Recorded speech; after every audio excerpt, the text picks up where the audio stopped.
L'eau, c'est la vie, dit-on. Mais ici, en République démocratique du Congo et précisément à Kinshasa, la capitale, elle devient de plus en plus une denrée rare dans la plupart des communes. Pour certains, elle ne sort que vers les heures tardives, pour d'autres moyennant des intervalles de quelques jours, des semaines, voire même des mois. Et dans certains quartiers, il y a de cela des années, pour ne pas dire qu'elle est quasiment absente, au point même que certaines générations n'en connaissent même pas l'existence. Et pourtant, la régie des distributions d'eau existe bel et bien en RDC, et ce depuis belle lurette. Qu'en est-il alors de son existence et surtout de son fonctionnement? Jean-Pierre Bongongu, ancien administrateur à la régie des eaux et ingénieur électricien de formation, nous livre plus amples explications. La question, ce n'est pas une question, c'est une problématique que vous soulevez. Et ce n'est pas à la régie des eaux de traiter de la question. Comment ça? La régie des eaux, c'est une société commerciale. La régie des eaux, l'entreprise a été transformée en société commerciale.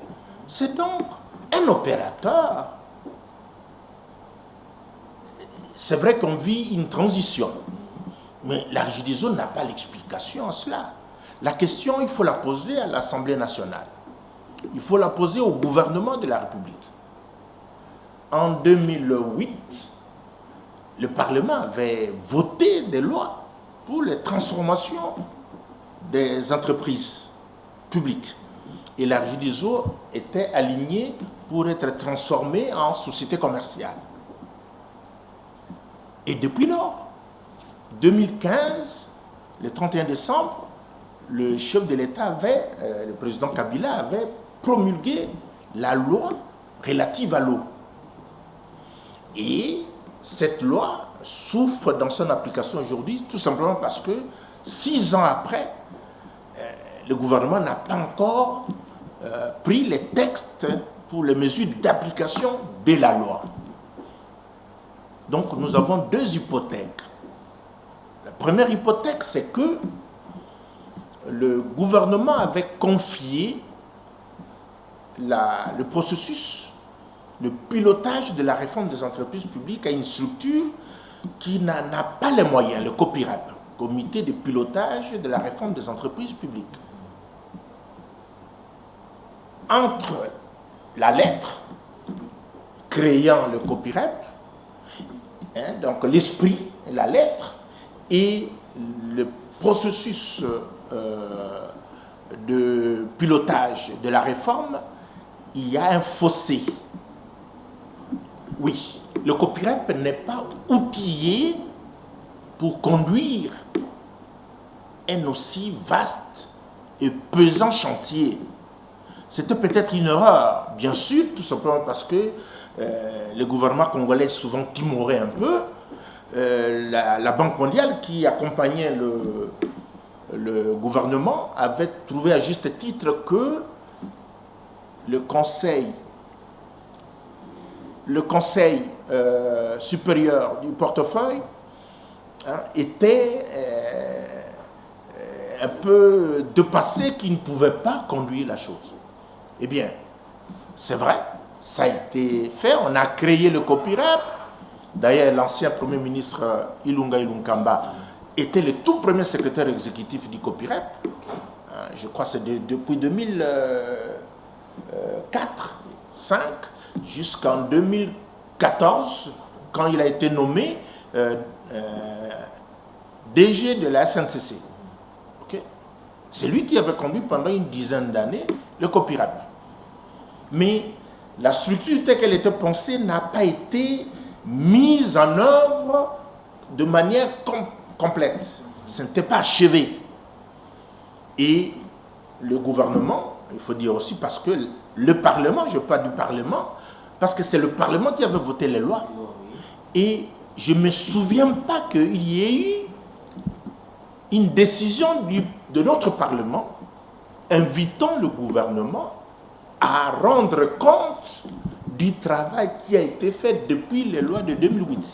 Jadis une entreprise florissante à l'ère du régime du feu maréchal Mobutu, qu'est-ce qui peut être à la base de cette brusque défaillance dans la distribution des eaux dans la ville-province de Kinshasa? Cet ancien cadre de la régie des eaux nous en donne les grandes lignes. Comment expliquer que le Parlement n'ait pas demandé au gouvernement de rendre compte des expériences qu'on a menées.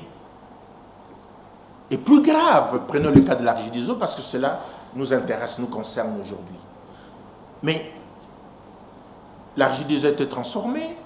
L'Argideso, avec le projet PEMU, dont j'avais conduit la mise en œuvre, eh bien, il y avait une composante PPP, appui à la réforme, pilotée par le COPIREP, naturellement. Le COPIREP a recruté un opérateur privé franco-sénégalais, Fina Gestion, devenu Ranov, Suprétissement, et puis avec la Sénégalaise des eaux.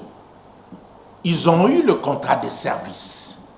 Ils ont déployé, entre guillemets, des experts pour conduire les fonctions stratégiques de l'Argideso.